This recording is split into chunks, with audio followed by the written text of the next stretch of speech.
Hello guys, samahan niyo ako sa mga Inasal Creators Lab. So ito nga pala yung room ko. Pagdating ko dito, scary talaga kasi wala akong kasama sa room tapos 8th floor pa ako. 12 AM na din nga pala ako dumating dito. Kasi akala ko the next day pa yung check-in ko dito sa hotel. Pero nagkamali ako. Ayan, so dalawa yung bed dito. And ayan ako, hi! Dito talaga ako pumesto sa may bintana. Kasi ayoko doon sa may salamin. Ayan, nakapag-ayos na ako ng gamit ko. And tingnan natin yung CR. Ito yung CR guys, ang ganda. Tapos may sarili na din siyang shower. Di ko alam kung ba't ganun yung camera ko, pero ayan siya. Ganun yung CR, malaki din siya. And paglabas mo ng CR, ito yung aking room. Ayan, so dito, ayoko dito pumesto kasi ayan, katapat siya ng salamin and natatakot ako. Nagpahinga lang ako saglit at kumain. And nag-ayos na din ako. Yan, pinlansya ko na din dyan yung hair ko para dire-diretso na kasi 5 AM yung call time. Dapat pagkababa namin, okay na ang lahat. Dahil nga hindi ako makatulog, ayan, nag-ayos na lang muna ako kasi ilang oras na lang naman at aalis na din kami. And ito nga pala yung sinuot ko, white shirt at pants lang. Kasi akala ko, dun pa kami magpapalit sa venue. And ayan, hindi na nagpalit yung mga kasama ko, kaya hindi na din ako nagpalit. And then, bumaba na din ako kasi andun na daw yung mga kasamahan namin. And paalis na yung van. At talaga akong kakilala dito, kaya mag-isa lang ako. And ayan, on the way na kami sa QC. At dito nga ako napapwesto sa unahan. So, yung mga kasama ko sa table at ang gagaling nila. Dami nilang followers. And so, binigyan kami dito ng sandwich. Ayan, hindi kasi ako mahilig sa sandwich, kaya amoy-amoy lang tayo. Dahil nga gutom na ako, ayan, kinain ko na din siya. Egg sandwich siya na may ham. Ito yung first meal namin dito sa Creators Lab ni Mang Inasal. Alam nyo pa guys, sobrang daming pakain ni Mang Inasal. Busog na busog ako. At mali yung damit na naisuot ko kasi fitted siya. Kaya kitang-kita ang kabusugan na babae na to. Habang naghihintay ng mga guests, ay nagpa-cute lang ako dito sa camera. At dito dumating na talaga yung mga managers namin. First time ko sila ma-meet, kaya ayan, pandikaway ang ate mo. Super babae talaga ng mga manager namin dito, as in. Hindi kami pinapabayaan, talagang binubusog kami ng bonggang-bongga. After namin kumain, ayan, dumating na yung first guest, si Jad Ong.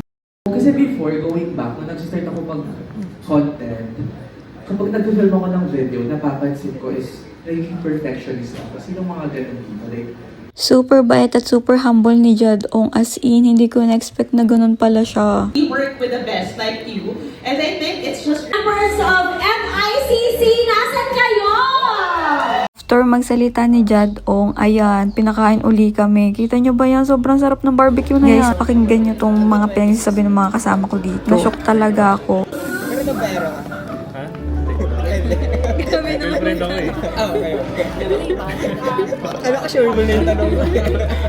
Kasi pag sa Asia ka kama. At grabe yung next guest, guys. Steven Bansil lang naman.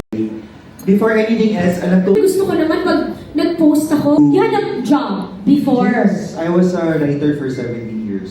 Isa pa tong si Steven Bansil, super humble, as in, ang dami ko natutunan sa kanya. Anong work natin? 15-minute break na yung pagka. Dumating kami dito ng 8 AM and pinakain agad kami ng sandwich. And after magsalita ng mga guests, ito naman, pinakain naman nila kami ng barbecue. Yung almosolve nila, sobrang sarap nito guys. Ang sarap ng barbecue nila. Kung hindi nyo pa natatry, itry nyo na. pagkaset mo ng camera, tulog ka muna. Oo, gigising ka ganyan. Realistic na maging perfect ka every time. At nung 12 noon naman, pinakain naman kami buffet to guys. Sobrang daming pakain yung mga inasal. Sa pato naka-host mo, yaman naman. Pa-Gcash. Hello.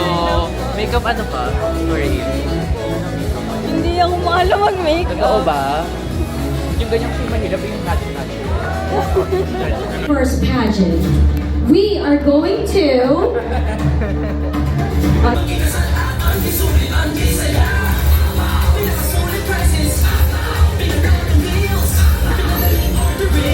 Looking forward to working with you more, with Mang Inasal.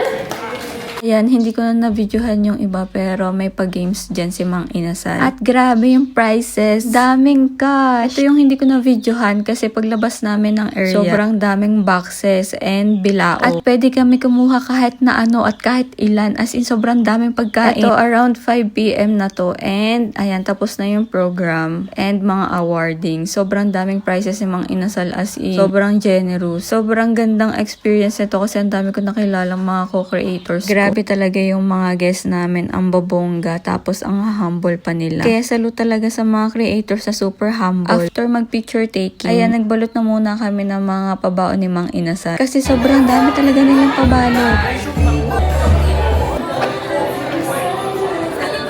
Nagpa-quit na lang ako dito kasi hindi ko na alam kung paano tatapusin itong video na to. Kaya bye!